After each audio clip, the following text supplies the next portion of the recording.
స్తంభం, మంటప స్తంభం. ఈ కింద ఉన్నటువంటి చతురస్రకాల బిల్లను అశోకాలం అంట. ఇవి స్తంభం యొక్క చతురస్రాలు రెండు, వాటి మధ్యన ఈ 16 పలకలతో రెండు మధ్యలో ఒక పట్టకం. ఈ పట్టకం మీద ఈ డిజైన్స్ ఉన్నాయి, చిన్న శిల్పాలు, సూక్ష్మ శిల్పాలు చెక్కింది.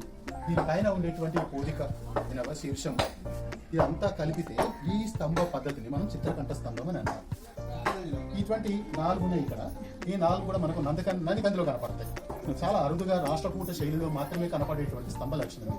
దీని తర్వాత చాళుక్యులు కూడా కొంతకాలం కంటిన్యూ చేసి నందికందిలో కూడా ఇప్పుడు నేను చెప్పిన శంకలతా తోరణం అక్కడ ఒక ద్వారం ముందర ఉంటుంది. అక్కడ పార్శ్వనాథుని శిల్పం దేవాలయం ఉండేదట. భువన శిల్పం ఉంటుంది. భువన శిల్పం అంటే ఎక్కడ లేని భువన శిల్పం మనకి ఇక్కడ వేతాళం గుడిలో అటు ఇటు ఏనుగులు ఉన్నాయా?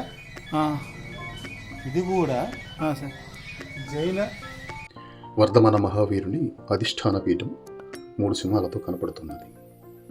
నక్షత్రం అనేది ఇక్కడ కనపడడం అనేది ఒక ప్రత్యేకమైనటువంటి శిల్పంగా భావించవచ్చు. ఇది పరిశోధించాల్సినటువంటి శిల్పం ఇది.